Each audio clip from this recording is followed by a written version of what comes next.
시청자 여러분 반갑습니다. JTBC 뉴스룸을 시작합니다. 이진숙 전 방통위원장이 법원에 체포 적부심을 청구했습니다. 경찰의 출석 요구에 불응한 적이 없다는 주장도 했습니다. 하지만 경찰은 한 달에 걸쳐 6번 출석 요청서를 보냈고 법원이 발부한 영장에 따라 적법하게 체포했다고 반박했습니다. 체포 적부심사는 내일 오후에 열립니다. 김휘란 기자입니다. 영등포경찰서는 오늘 오전부터 이진숙 전 방송통신위원장에 대한 조사를 재개했습니다. 생전 처음 겪어보는 일이기 때문에 어제 밤새 한숨도 못 잤다고 하시고요. 어이없는 상황에 대한 좀 어떤 울분이랄까 그런 것으로 이제 좀 버티고 있는 상태고. 경찰은 지난 8월 12일부터 9월 19일까지 6차례 보낸 출석 요청서에 모두 불응했기 때문에 체포 영장 집행이 불가피했다는 입장입니다. 이 전 위원장 측은 출석 요청에 불응한 적이 없다며 법원에 체포 적부심을 청구했습니다. 그런 연락을 하지도 않고 무작정 자신들이 조사 일자를 결정해서 소환 출석 요구서를 보냈습니다. 이진숙 위원장이 출석에 불응한다는 그런 엉터리 외관을 작출하기 위한 것입니다. 이 전 위원장은 지난 3월 23일 페이스북에 최상목 권한대행이 현행범이면 이재명 대표도 현행범이다. 2인 체제가 불법이면 불법적인 상황을 만든 건 민주당이란 글을 올렸습니다. 방통위원장 신분으로 유튜브에 출연해 상대 진영을 공격하는 정치적 발언도 해왔습니다. 보수의 여전사 참 감사한 말씀이고요. 가짜 좌파들하고는 우리가 싸우는 전사들이 필요하다 실질적으로. 경찰은 공무원의 정치운동과 선거운동을 금지하는 국가공무원법 그리고 공직선거법을 위반했다고 보고 있습니다. 이 전 위원장 측은 수갑을 채운 데 대해서도 반발하고 있습니다. 국회 출석한다고 경찰에 출석 못했다. 그래서 이렇게 수갑을 채우겠다. 그러면 선출 권력보다 개딸 권력이 더 센 겁니까? 이 전 위원장에 대한 체포 적부심사는 내일 오후 3시 서울 남부지법에서 열립니다. JTBC 김희란입니다. 국민의힘은 이진숙 전 위원장 체포에 관여한 경찰과 검찰, 법원을 모두 고발했습니다. 영등포 경찰서도 찾아갔습니다. 민주당은 죄가 없으면 풀려날 테니 수사에 적극 협조하라고 밝혔습니다. 강희영 기자입니다. 굳은 표정의 장동혁 대표 등 국민의힘 의원들이 영등포 경찰서 계단을 오릅니다. 이진숙 전 방송통신위원장 체포에 항의하러 서장을 만나러 가는 길입니다. 항의 방문을 마친 이들은 경찰이 체포영장을 신청할 때 이 전 위원장이 국회 본회의 참석 등을 이유로 낸 불출석 사유서를 첨부하지 않았다는 의혹을 거듭 제기했습니다. 심각한 수사 기록 조작 사건입니다. 만약에 불출석 사유서가 첨부됐는데도 불구하고 법관이 영장을 발부한 것이라면 이미 대한민국 사법 시스템은 제 기능을 하고 있지 못하다는. 국민의힘은 영등포서와 영장을 청구한 남부지검, 이를 발부해준 남부지법을 모두 직권남용 등 혐의로 고발했습니다. 이 전 위원장 체포는 반대 목소리를 내는 이들을 탄압하는 독재라며 김현지 대통령실 부속실장의 국감 출석 논란에 물타기 하려는 의도도 깔려 있다고 주장했습니다. 초석 밥상에서 절대 존엄 김현지를 내리고 이준석 전 방통위원장을 올리기 위한 정치적인 의도로밖에 저희들은 해석되지 않습니다. 반면 민주당은 경찰 조사에 6번이나 불응한 이 전 위원장이 체포된 건 사필 규정이라며 수사에 적극 협조하라고 일침했습니다. 윤석열은 관저에서 체포하러 가면 나오지 않고 이 사람도 마찬가지로 몇 번에 걸쳐서 했는데 나오지 않으면 공권력 업무 방해 아닙니까? 지금 이래도 수사에 적극 협조하고 본인이 지은 죄가 없으면 풀려날 것이고 죄를 지었으면 처벌을 받으면 되지 않겠습니까? JTBC 강현입니다. 개천절인 오늘 서울 도심에서 대규모 협중 집회가 열리고 있습니다. 긴 연휴를 맞아 한국을 찾은 중국인 관광객들 그리고 주변 상인들이 눈살을 찌푸리고 있습니다. 광화문에 취재 기자가 나가 있습니다. 임지은 기자, 장소를 옮기면서 집회를 하고 있죠. 네, 그렇습니다. 동대문역에서 행진을 해서 현재는 이곳 광화문 삼거리에서 집회를 이어가고 있습니다. 차이나 아웃 등 팻말을 들고 중국을 비하하는 노래와 구호를 외치면서 행진을 해왔는데요. 한번 들어보시죠.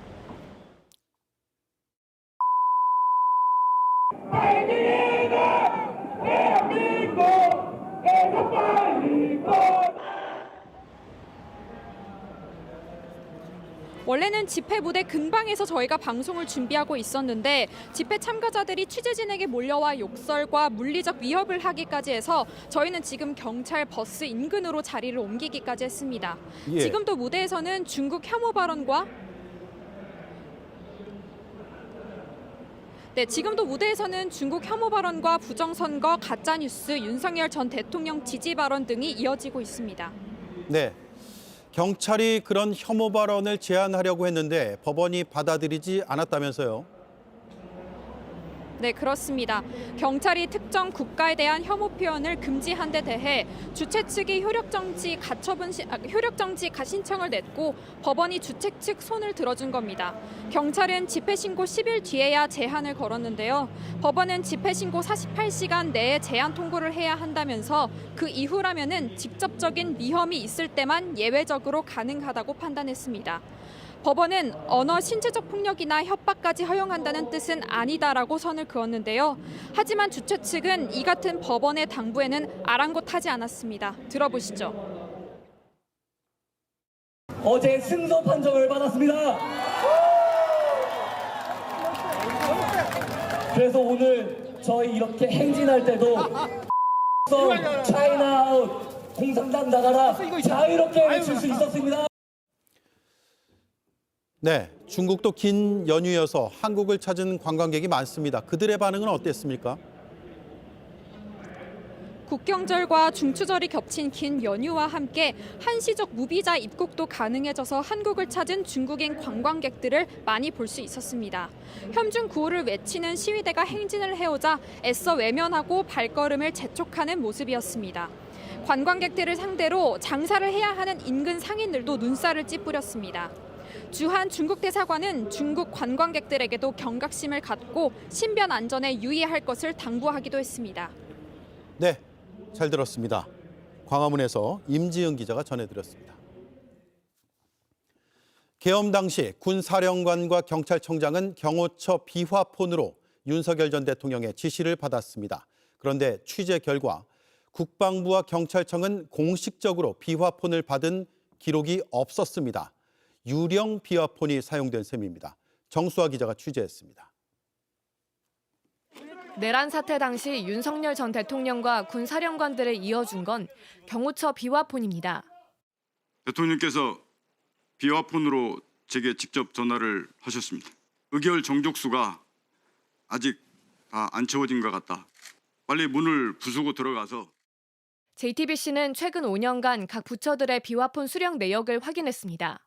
대부분 장관이 쓸 목적으로 경호처 비화폰을 받은 기록이 있었습니다. 하지만 정작 국방부는 경호처로부터 비화폰을 받은 적이 없다고 답했습니다. 내란으로 구속된 김용현 전 장관과 군 사령관들이 비화폰을 썼는데도 기록은 없는 겁니다. 조지호 경찰청장도 6번이나 비화폰으로 윤 전 대통령과 통화했지만 경찰청 역시 경호처로부터 비화폰을 받은 적이 없다고 답했습니다. 흔적도 없는 유령 비화폰을 쓴 셈입니다. 왜 비화폰 서버 기록과 불출 대장을 제출하지 안 하고 있습니까? 저희 보안 장비입니다. 도청 방지 등 보안 목적의 비화폰은 원래 국정원 소관이었습니다. 국정원이 관리했을 땐 경찰의 경우 경찰청장 등 19명이 비화폰을 받았다는 기록이 남아 있습니다. 윤석열 정부 들어 경호처가 맡으면서 구멍이 생겼다는 지적이 나옵니다. 김건희, 노상원 등 민간인에게도 비화폰을 주어가지고 일탈된 행위가 있었기 때문에 엄격한 의미에서 보면은 불법이고 권력 남용입니다. 이번 국정감사에서도 비화폰 관리 실태가 도마에 오를 것으로 보입니다. JTBC 정수아입니다. 김건희 씨의 논문 표절 문제로 국정감사 증인으로 채택된 국민대 이사장이 또 해외로 나갔습니다. 최근 3년간 국감 때마다 출국을 했는데 올해도 안 나오면 4년 연속 불출석입니다. 이희정 기자가 취재했습니다. 김건희 씨의 논문 표절과 관련해 국회 국정감사 증인으로 채택된 김지용 국민대 이사장. 지난달 24일 김 이사장 대신 학교 측이 증인 출석 요구서를 수령했습니다. 고의로 저는 송달을 회피하고 있다라고 볼 수밖에 없습니다. 지금 수차례 우리가 증인에 대해서 나오라고 지금 계속 요청을 드리는데 당시 김 이사장은 이미 미국으로 출국해 국내에 없었던 걸로 확인됐습니다. 국민대 고위 관계자는 해외 출국을 인정하면서도 귀국일 등 구체적인 내용을 잘 알지 못한다고 말했습니다. 학교 측은 국회에 출장 목적과 일정 등 자료를 제출하겠다고 했지만 언제 돌아오는지조차 알려주지 않고 연락도 받지 않습니다. 앞서 김 이사장은 국감 증인으로 채택이 되기도 전에 참석하지 않겠다고 통보해 논란이 됐습니다. 그러면서 최근 국회에 차라리 특검에서 조사를 받겠다는 의견까지 낸 걸로 전해졌습니다.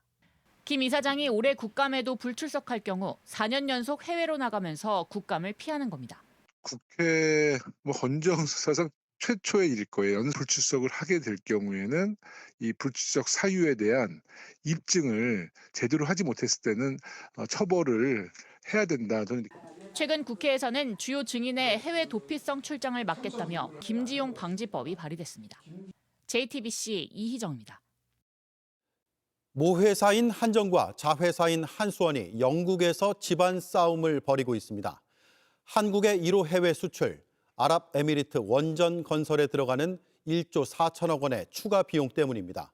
JTBC 취재 결과 두 회사가 로펌 선임에 쓰는 돈이 무려 368억 원입니다. 그 돈 모두 국민 주머니에서 나갑니다. 류정화 기자가 취재했습니다. 아랍에미리트 바라카 원전. 2009년 한국이 22조 원에 처음 수주한 해외 원전입니다. 우리 기술력을 인정받았다는 상징성에 역대 대통령들도 차례로 방문했습니다. 하지만 지금은 계약을 따낸 한전, 시공과 시운전을 맡은 한수원 사이에 분쟁거리가 됐습니다.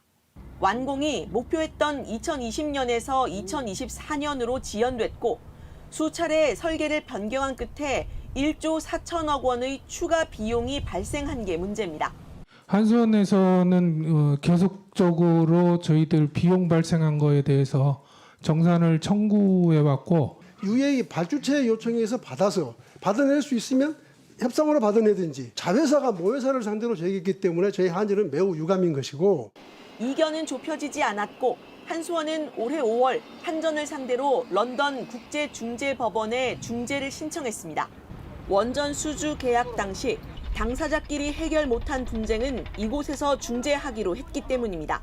한수원은 228억 원, 한전은 140억 원에 각각 대형 로펌을 선임한 것으로 JTBC 취재 결과 확인됐습니다. 양사 모두 영국 현지 로펌과 컨소시엄을 구성하면서 소송 비용이 더 늘어난 겁니다. 그나마 2년 내에 중재를 전제로 한 액수여서 그 안에 결론 나지 않으면 비용이 추가될 수 있습니다. 민주당은 지난 정부가 두 공기업의 집안 싸움을 방치했다고 지적했습니다. 지난 정부에서 공기업 간의 분쟁을 방치한 결과 외국에서 나가서 수백억 원의 혈세를 낭비하는 것은 정말 부적절하고 분쟁을 조정할 방안을 지금이라도 우리 정부가 나서서 JTBC 류정화입니다. 국가 전산망 복구를 담당하던 공무원이 오늘 오전 숨졌습니다. 행정안전부 소속으로 화재가 난 뒤 장애 복구에 투입돼 일해왔습니다. 김민석 총리는 그간의 노고에 마음이 아프다며 애도의 뜻을 표했습니다. 배양진 기자입니다. 세종 정부청사 중앙동 근처에서 50대 공무원 A씨가 숨진 채 발견된 건 오늘 오전 10시 50분쯤입니다. 행안부 디지털정부혁신실 소속으로 이번 화재로 인한 전산망 장애 복구를 담당하는 공무원이었습니다. 경찰은 국가정보자원관리원과 관련 업체 등 총 4명을 업무상 실화 혐의로 입건했는데 행안부 A씨는 대상이 아니었다며 예정된 조사도 없었다고 밝혔습니다. 지난달 26일 국정자원 리튬이온 배터리 화재로 정부 전산 시스템 647개가 마비된 이후 정부는 약 800여 명의 전문 인력과 공무원을 투입해 복구 작업을 펼치고 있습니다. 전산재난 복구를 담당하는 공무원 A씨도 경무를 소화하고 있었습니다. 김민석 국무총리는 국가전산망 장애 복구를 위해 밤낮으로 노력해오셨다며 그간의 노고에 더욱 마음이 아프다는 입장을 냈습니다. 대통령실 강훈식 비서실장도 오늘 저녁 빈소를 찾습니다. 현장에서 유서는 발견되지 않은 가운데 경찰은 사고 경위를 조사하고 있습니다. JTBC 배양진입니다. 민족 대이동이 본격 시작되는 연휴 첫날 곳곳에 비가 내렸습니다. 특히 긴 연휴에 관광객이 많이 찾은 제주에도 거센 비바람이 몰아치면서 하늘길과 바닷길에 차질이 생기고 한라산 입산이 금지되기도 했습니다. 윤정주 기자입니다. 앞이 잘 보이지 않을 정도로 빗줄기가 세차게 쏟아집니다. 거센 비바람에 가만히 서 있기도 힘듭니다. 바람에 가로수가 쓰러지고 중앙분리대가 부서지는 등 피해도 잇따랐습니다. 한라산은 입산이 금지됐고 해안가엔 강풍주의보도 내려졌습니다. 추석 연휴 첫날 쏟아진 비에 제주항을 오가는 배편도 속속 결항됐습니다. 발이 묶인 관광객들의 속은 타들었습니다. 명절도 기고 그러는데 배가 언제 오늘 오후에 또 결항이 될런지 안 될런지는 모르겠지만 못 가면은 제주에서 명절을 보낼 걱정이 됩니다. 강풍으로 항공편의 착륙도 속속 지연됐습니다. 가족을 마중 나온 아버지의 마음은 답답하기만 합니다. 바람이 태풍급이었고 비도 많이 내리고 그래가지고 비행기가 좀 지연되겠다 싶었는데 역시 2번이나 지연 통보를 받았고. 오늘 하루 제주도에선 최고 100mm 안팎의 비가 내렸고 시간당 30mm가 넘는 폭우가 쏟아지기도 했습니다. 제주관광협회는 추석 연휴 동안 약 33만 명이 제주도를 찾을 것으로 보고 있습니다. 기상청은 오늘 밤부터 비가 잦아들어 내일 새벽쯤 대부분 그칠 것으로 보고 있습니다. JTBC 윤정주입니다. 고속도로 휴게소에 음주 금지 현수막이 붙어 있습니다. 21세기에 과연 누가 여기서 술판을 벌일까 싶지만 눈살 찌푸리게 하는 일들이 실제 곳곳에서 벌어지고 있었습니다.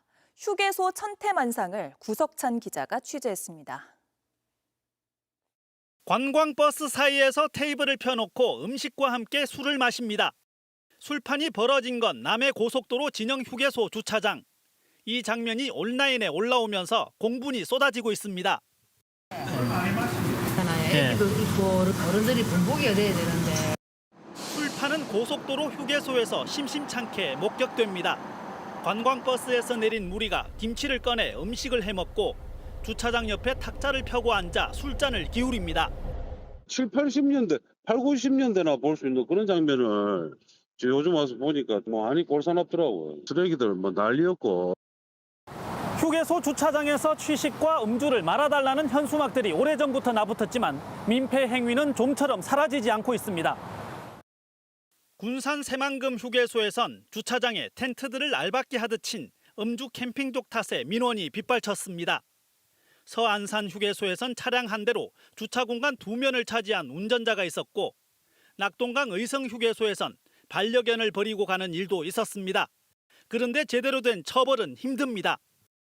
캠페인 활동을 하고는 있는데 이게 법적으로 제재할 수 있던 상황이 아니다 보니까 단순 계도에 머무를 게 아니라 음주소란죄, 업무방해죄 등을 적용해야 한다는 요구가 높습니다. JTBC 구석찬입니다. 국가에 헌신하는 군인들을 위해서 군 마트에선 물건을 싸게 팝니다. 그런데 PX용 상품을 싸게 산 뒤 비싸게 되팔아서 부당한 이득을 취하는 사례가 늘고 있다는데요. 조보경 기자가 그 실태를 취재했습니다. 화장품과 생필품 등을 파는 온라인 쇼핑몰입니다. 정가 3만 원대 스킨을 12,000원대에 파는 등 대부분 화장품이 절반 가격에 올라와 있습니다. 다른 곳들도 마찬가지. 제가 이 중 쇼핑몰 2곳에서 화장품을 주문해봤습니다. 택배가 왔는데요. 뜯어서 제품을 확인해 보겠습니다. 모두 군 마트용이라는 스티커가 붙어 있습니다. 군마트에선 군인 복지를 위해 생필품을 저렴하게 판매하는데 이걸 대량으로 구매해 웃돈을 조금 더 붙여 다시 팔아 이익을 얻는 사람들이 있는 겁니다. 똑같아요. 정품이에요. 쭉 가격 대비해서 그렇게 들어오고 있거든요. 군 마트용이라고 밝히지 않고 팔아 물건을 받고 당황하는 소비자들도 많습니다. 매해 재판매로 적발된 사례가 꾸준히 100건을 넘는데 올해는 8월 기준으로만 154건을 기록해 이전보다 2배가량 뛰었습니다. 지난해 12월 법 개정으로 재판매 금지 조항이 생겼지만 제재 조항은 없습니다. 다시 입법을 통해서 재판매를 하는 경우에 이용을 제한하는 제재 방안이 필요하다라고. 국방부는 지난달 온라인 신고센터 운영을 시작했고 군마트에서 개인별 구매 수량을 모니터링할 수 있는 시스템을 개발 중입니다. JTBC 조보경입니다. 프랑스 정부를 향한 국민들의 분노가 커지면서 파리의 상징 에펠탑까지 문을 닫았습니다. 최악의 재정 적자로 정부가 긴축 재정을 선포하자 부자들만 배불려 놓고 서민들을 희생시킨다며 마크롱 퇴진을 외쳤습니다. 강나윤 기자입니다. 도로가 성난 시민들로 가득 찼습니다. 깃발과 플래카드를 들고 정부를 규탄하는 목소리를 높입니다. 공공지출 삭감에 반대하며 벌써 세 번째 프랑스 전역에서 벌어진 시위입니다. 프랑스 정부가 5,500조 원에 달하는 부채를 줄이기 위해 허리띠를 졸라매자 국민의 분노가 들불처럼 번지고 있습니다. Ce qui est très compliqué, c'est que quand il y a des difficultés au niveau politique, on vient tout de suite en premier lieu taper sur le monde du travail et donc sur les salariés qui trinquent, qui doivent rendre 2 jours fériés. 프랑스 240곳이 넘는 도시와 마을에서 시민뿐 아니라 학생과 공무원, 연금 생활자까지 거리로 뛰쳐나왔습니다. 병원과 철도는 물론 학교와 공장 대부분이 멈췄고 에펠탑 등 관광지도 문을 닫았습니다. 시위대는 정부가 고소득층에 대한 부유세 폐지와 기업 법인세 인하 등으로 생긴 재정 위기를 시민 탓으로 돌린다고 주장합니다. 마크롱 대통령은 이번 주 새 내각을 발표할 예정이지만 시위대는 긴축안을 폐기하지 않는 교체는 무의미하다며 선을 긋고 있습니다. La seule crainte que j'ai, c'est qu'on ait pris une personne différente, mais qu'on continue la même chose. 시민들이 마크롱 퇴진을 외치며 시위 규모를 키워나가는 가운데 마크롱 대통령의 지지율은 10%대 초반으로 역대 최저 수준으로 떨어졌습니다. JTBC 강나윤입니다.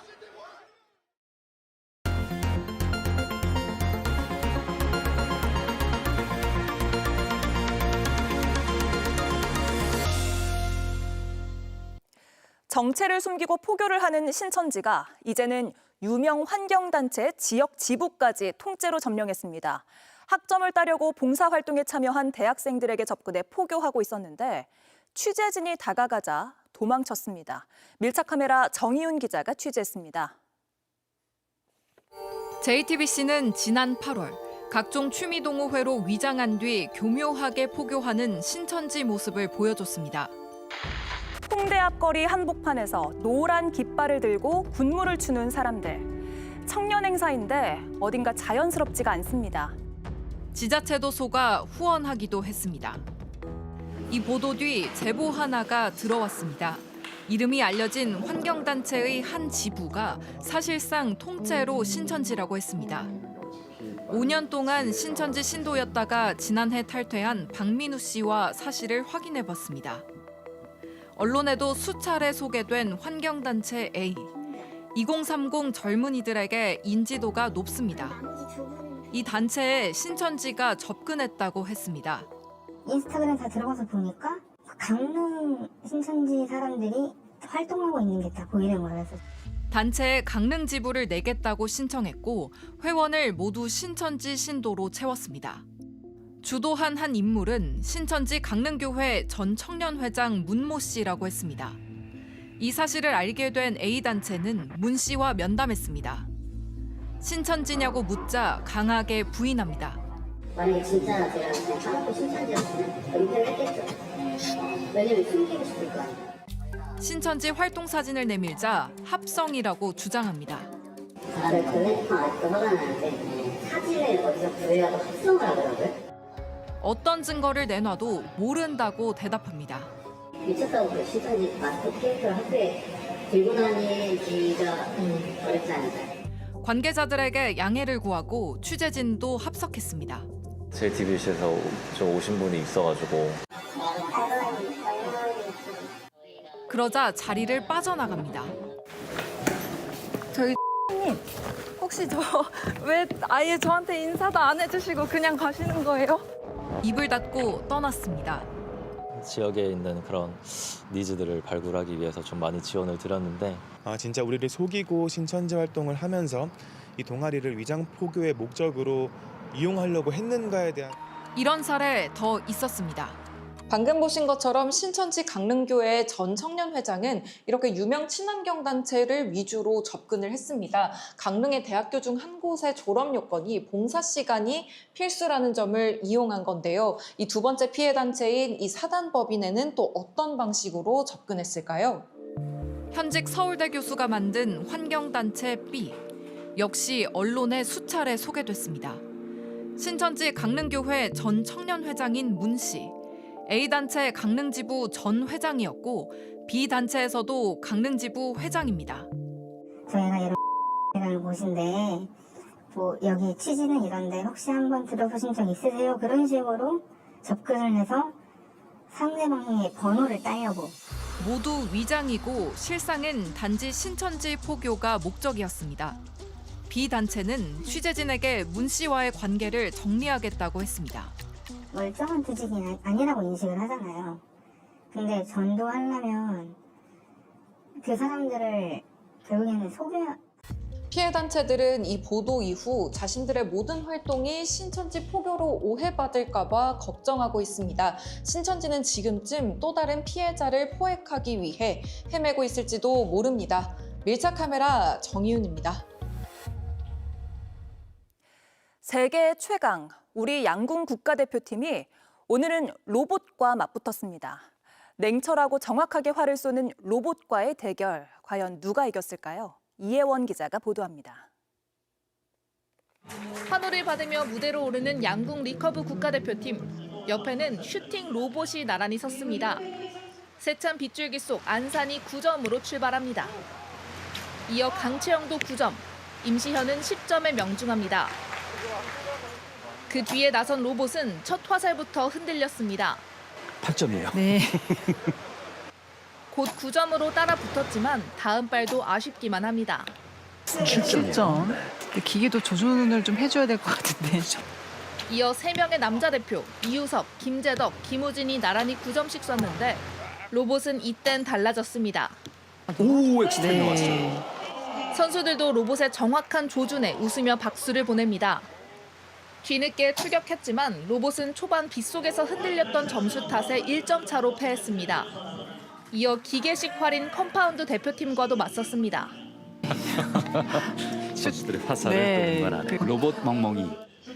서륙을 노리는 로봇은 첫 화살부터 X10을 쏘더니 60점 만점에 58점을 기록합니다. 하지만 상대는 대한민국 국가대표팀. X10! 최용이. 기계보다 난 것 같습니다. 만점으로 기계를 압도했습니다. 슈팅 로봇은 선수의 훈련을 돕는 특수 장비로 지난해 파리올림픽을 앞두고 첫 선을 보였습니다. 당시 대결에선 로봇이 국가대표 선수를 이겼습니다. 올림픽보다 1등하기 어렵다는 국내 양궁 대회. 이번 대회에선 리커브 여자부는 임시현, 남자부는 김종우가 우승했습니다. JTBC 이혜원입니다. 네, 연휴 첫날 뉴스룸은 여기까지입니다. 다음 주에 뵙겠습니다. 고맙습니다.